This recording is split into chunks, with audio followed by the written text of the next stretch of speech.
Pois bem, hoje nós vamos conversar sobre o capítulo 11. O capítulo 11 é intitulado Conforto. Vou ler para vocês. Se alguém me serve, siga-me. Assim disse Jesus. Quem nos contou foi João, em seu capítulo 12, verso 26.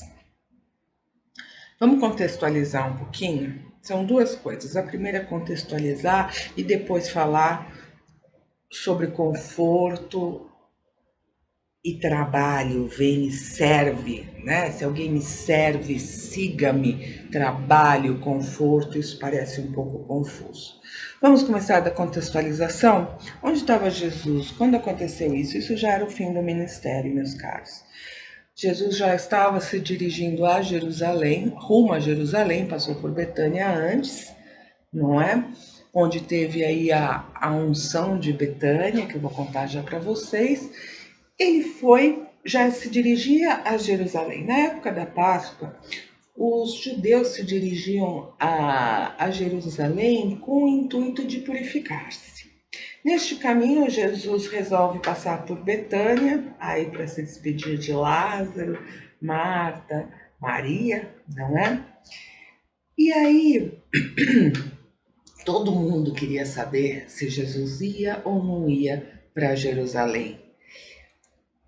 6 dias antes da Páscoa, Jesus foi a Betânia, onde estava Lázaro, que ele ressuscitara dos mortos. Foi um jantar, Lázaro à mesa, Marta servia. Quando Maria ungiu os pés de Jesus com um bálsamo, com um perfume, um nardo caríssimo, muito especial. E Judas Iscariotes lhe pergunta: Nossa, por que você não usou esse dinheiro para dar aos pobres? Já que a temática sempre era ajuda ao pobre, não é? Depois que Maria ungiu os pés de Jesus, ela secou os pés de Jesus com seus cabelos e o perfume tomou conta de toda a casa.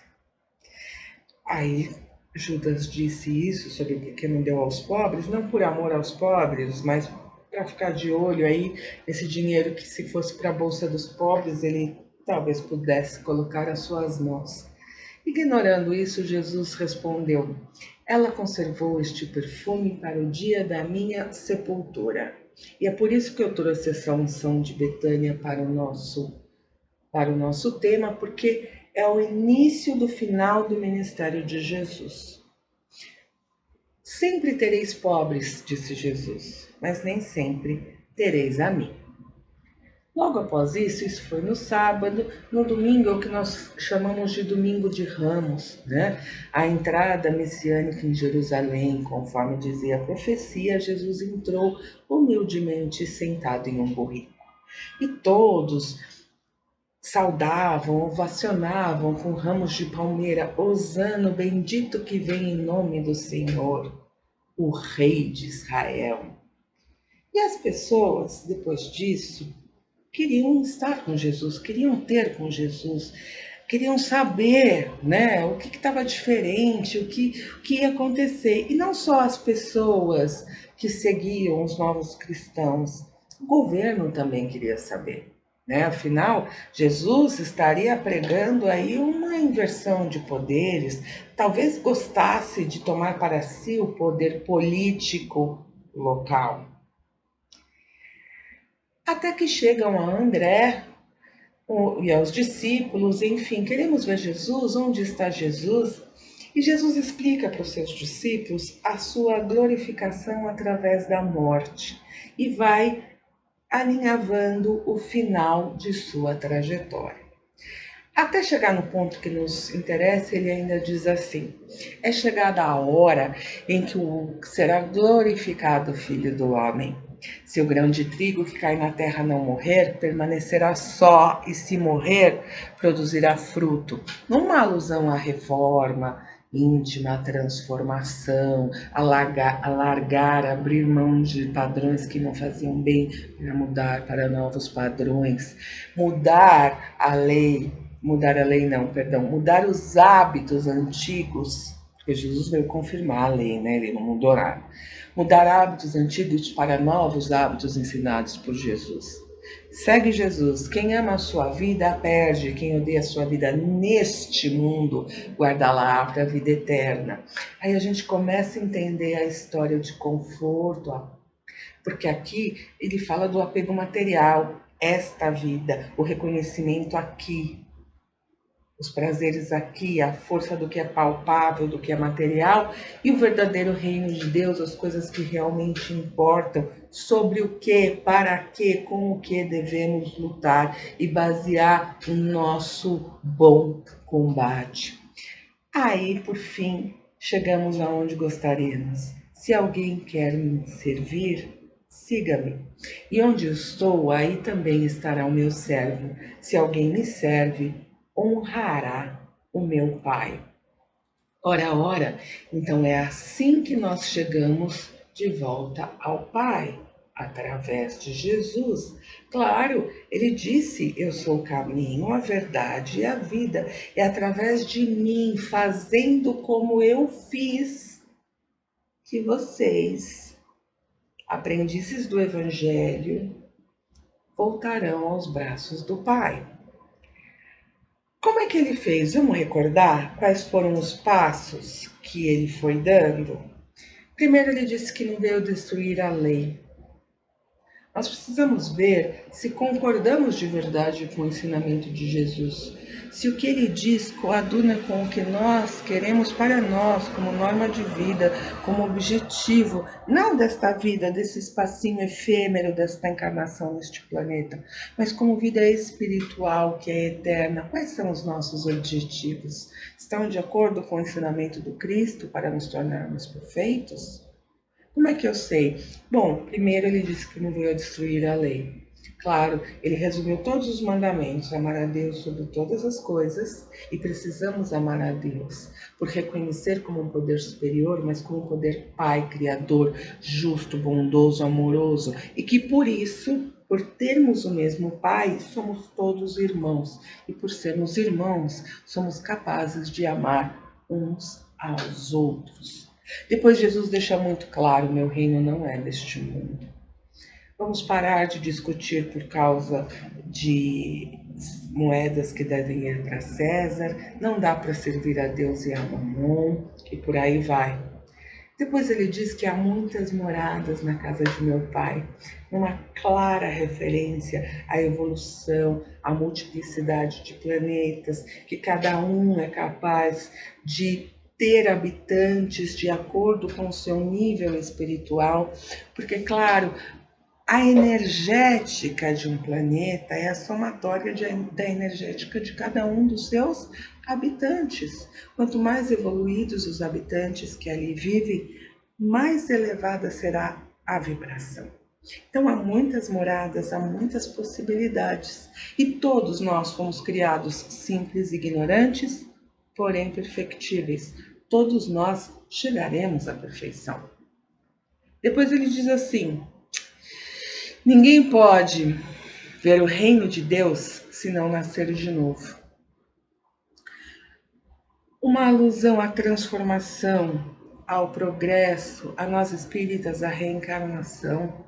Não é? Não é possível que nós consigamos, em uma só vida, revisar tudo o que fizemos, abrir mão de tantos atavismos, tantos apegos materiais, tantos rancores, tantas alegrias materiais e nos tornarmos perfeitos.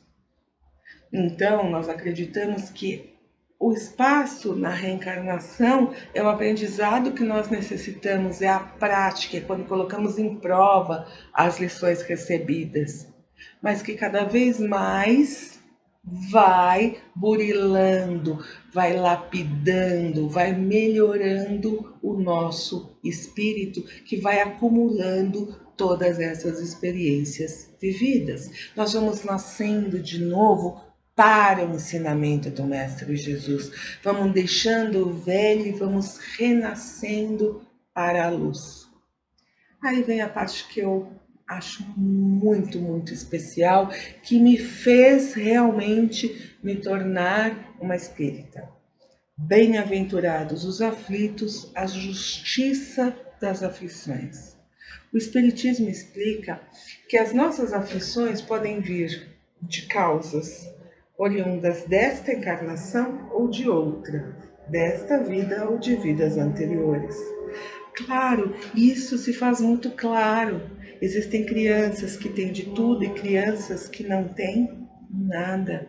Existem pessoas saudáveis, trabalhadoras, saudáveis, não trabalhadoras, doentes e trabalhadoras, doentes e não trabalhadoras.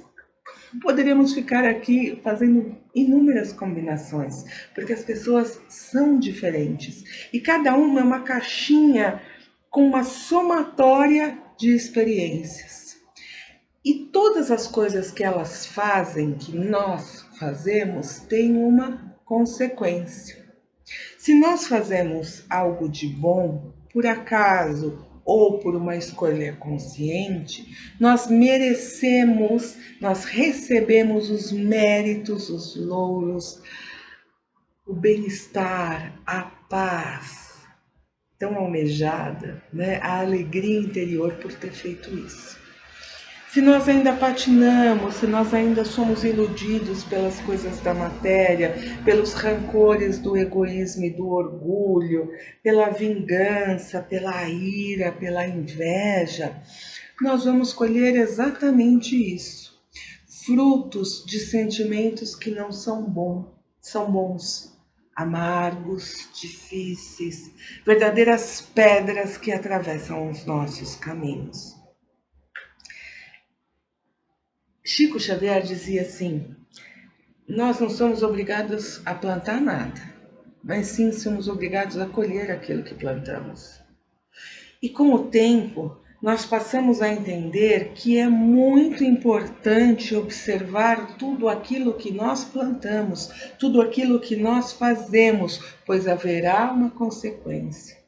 O encadeamento é perfeito. A lei de causa e efeito é implacável. Deus é bom, mas ele é justo. Ele não permite que as pontas fiquem soltas. E quando eu estou dizendo isso, eu não estou falando de um pai vingativo, de um pai que castiga. Eu estou falando de um pai que ensina e esclarece. Vamos um exemplo bem simples que nós podemos ver em romances de cunho pedagógico, romances espíritas de cunho pedagógico que buscam nos ensinar as lições espíritas que às vezes podemos achar um pouco árduas nos livros doutrinários e quando começamos aí na doutrina espírita optamos pelos romances. Com cuidado, mas também são uma opção. E aí nós vemos lá o personagem que assassina o seu rival e que na próxima encarnação o seu rival quer assassiná-lo também. E esse círculo vicioso de vinganças se perpetua por encarnações e encarnações até que alguém rompe esse círculo para buscar a virtude, para buscar a vida, para buscar o amor. Não é porque você matou alguém que você tem que ser assassinado. Você pode reparar este erro dando a vida a alguém, resgatando alguém de uma situação difícil, adotando uma criança, cuidando de pessoas carentes, tendo uma vida pautada no serviço da caridade, da viabilização de vidas que brotam de lugares onde jamais se pensou que poderia, onde não há saneamento básico, onde não há estrutura, onde não há moradia, abrigo, grandes dificuldades. E de repente uma pessoa que tirou uma vida viabilizou outras tantas vidas porque aprendeu que a vida é um dom de Deus. Não é brincadeira e decisão na mão de ninguém. Portanto, o erro está sendo redimido, a transformação aconteceu aonde tem que acontecer, no nosso coração. E é ali que habita o reino de Deus, no nosso coração.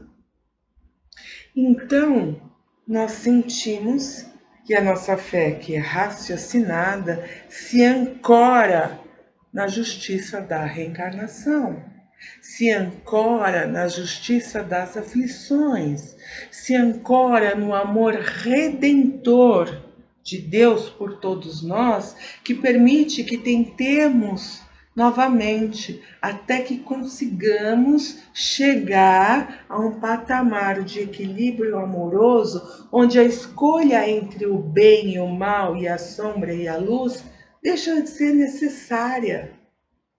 Como deixa de ser necessária? Não vou mais ter escolha, não vou ter o arbítrio, essa força tão poderosa na minha vida? Não, porque nós seremos pautados simplesmente no amor, na luz, no bem. Seremos perfeitos. Não vai existir isso de acertar ou errar, agir bem ou agir mal. A nossa ação sempre será no bem, para o bem, pelo bem, no bem, não é? E Jesus segue mostrando que ele é o Cristo Consolador. Ele diz: o meu jugo é leve. Meus caros, o ensinamento de Jesus é muito claro. É um caminho de caridade, é um caminho de amor, é um caminho de estar junto àqueles que necessitam. São os doentes que precisam de médico. São os marginalizados que precisam de inclusão. São os pobres e famintos que precisam de alimentos e roupas. Então era ali que Jesus estava. É ali que nós devemos estar também, se o seu ensinamento ecoa em nossos corações como um caminho libertador. O Espiritismo,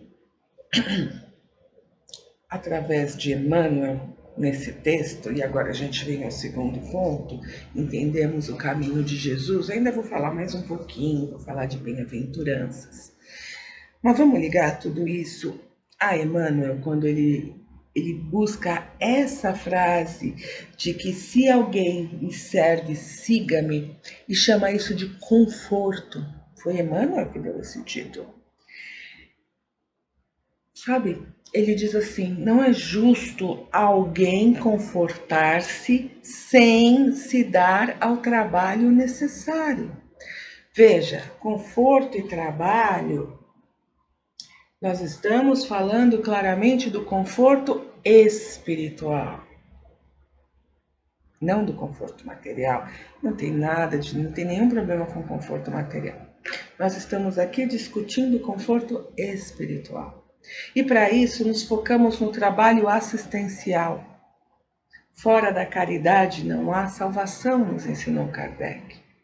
Conforto espiritual, diz ainda Emmanuel para nós em seu texto, não é como o pão do mundo que passa mecanicamente de mão em mão, mas sim como o sol, que é o mesmo para todos, meus caros. Porém, ele penetra somente em lugares onde não se haja feito um reduto fechado às sombras. Precisamos abrir o nosso coração para o conforto espiritual. Precisamos ainda escolher o conforto espiritual e, para isso, nos dedicarmos ao trabalho. Primeiro livro publicado pela doutrina, o primeiro livro publicado por Kardec, iniciando aí a consolidação da doutrina espírita, foi o Livro dos Espíritos. Sua primeira parte é toda filosófica, né? E a segunda parte é chamada de Leis Morais. A primeira lei é a lei de adoração, amar a Deus sobre todas as coisas. A segunda lei já é a lei de trabalho, ação.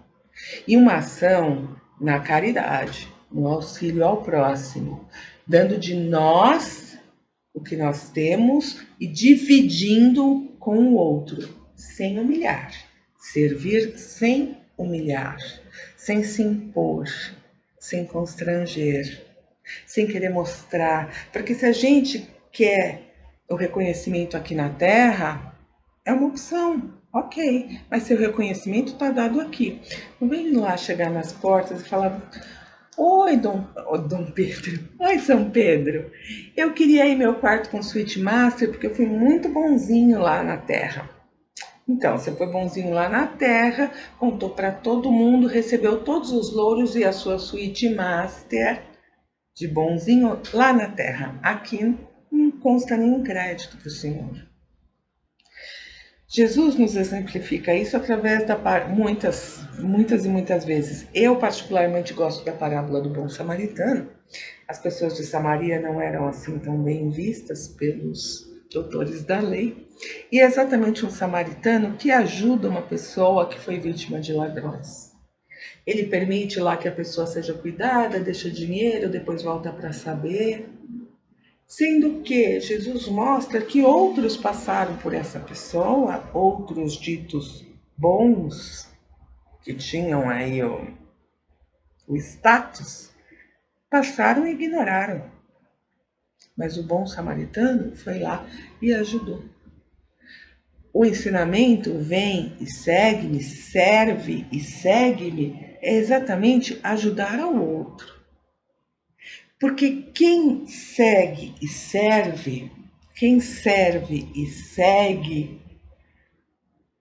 estará comigo, Jesus, estará com Jesus e honrará o Pai. Voltará aos braços de Deus, porque as suas ações estão ligadas, estão de acordo, coadunam com o ensinamento de Jesus. Ei, eu quero participar dessa jornada de amor. Como é que eu faço? Sigo o Evangelho. Vamos seguir o seu Evangelho. Nós não viemos a passeio.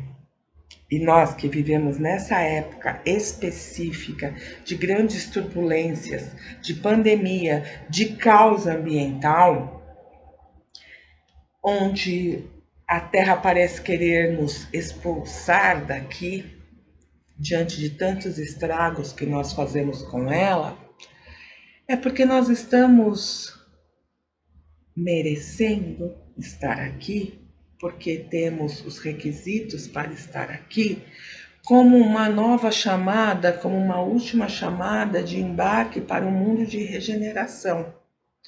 Se não atendemos ao chamado e não carimbarmos o nosso passaporte ao mundo de regeneração, a porta se fecha para o mundo de regeneração agora, mas se abrirá no tempo oportuno. Mas aqueles que, como nós, deixaram essa transformação, esse desapego material, essa reforma íntima para os 45 do segundo tempo, estão tendo agora, em condições mais delicadas, a chance de se redimir, de fazer uma redenção e ressignificar os seus erros, de perceber o erro e de procurar curar, resgatar, auxiliar, refazer, não é? Não simplesmente, eu errei, que dor na consciência, eu não devia ter feito isso. Não, eu errei. E entendo que isso não é bom. E agora eu vou me dedicar a não errar mais, ajudando as outras pessoas que têm problemas muito mais sérios do que os meus. Eu tenho capacidade de falar, vou falar para quem quiser ouvir. Eu tenho condições materiais, vou ajudar aqueles que não têm.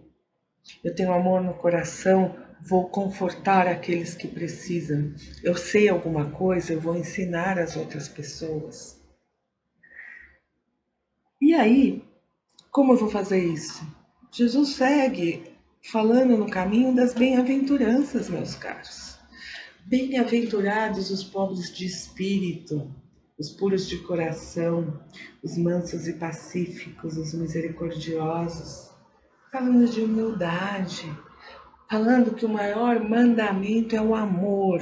Amar a Deus nos torna irmãos, porque somos filhos do mesmo Pai. E nos faz capaz de amar o outro como irmão quando nós amamos a nós mesmos. E aí nós passamos a fazer o outro aquilo que gostaríamos que fizesse para nós. Nós não fazemos o que não queremos. E quando a gente chegar nesse estágio, muita coisa terá ficado para trás. Nós somos uma sociedade que precisa de regras, de práticas e, apesar das leis, de contratos, porque não cumprimos. Não pise na grama, use máscara. Quem mora em condomínio como eu, vira e mexe tem uma série de regras afixadas nos elevadores, pelos corredores, porque as pessoas simplesmente se esquecem dos regulamentos. Porque as pessoas não veem o outro como a si mesmo, acham que simplesmente é o outro. Falta humildade, falta amor. O amor ainda não tocou o nosso coração a ponto de dominar as nossas ações. Nós somos joio e trigo. Temos amor no nosso coração, mas também temos egoísmo, também temos vaidade, rancor, soberba, inveja. E assim como o joio e trigo, é preciso que essas coisas caminhem juntas para que quando for chegado o momento seja separado o joio do trigo, o joio seja dispensado e o trigo, o amor, o ouro espiritual, o trigo é dourado, não é? Este amor prevaleça.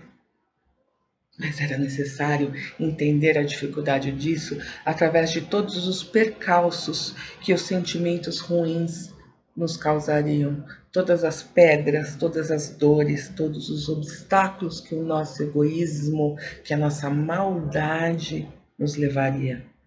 E aí sim perceberíamos a força do amor de Jesus, que não precisava passar por nada do que passou, mas veio aqui para exemplificar, para mostrar como é que se faz, para mostrar que nós devemos seguir um caminho para nos tornarmos homens e mulheres de bem, sede perfeitos. Caminhem para a luz, para o amor, para o perdão, para a tolerância, para uma sociedade onde a norma de conduta baseada na ética e no respeito torne desnecessários tantas regras, regulamentos, leis, contratos e afins. Porque ninguém faz para o outro aquilo que não deseja para si. Porque acordos são respeitados. Porque não há inveja, não há desejo sobre aquilo que é do outro, não há roubo, somente há amor. Porque quem ama não rouba, não mata, não engana. Percebem? O caminho é um caminho de amor. E como é que a gente põe na prática esse amor? No trabalho, na caridade. Porque fora da caridade não há salvação. Percebem como tudo se comunica? O ensinamento de Jesus é um ensinamento de ação, sim, não é só de teoria, é de ação, é de trabalho, é de auxílio, é de reforma íntima, é de abandonar sentimentos que não eram bons e substituir por sentimentos que são bons. Fica aí o convite para todos, para reflexão, para amor e para ação na caridade.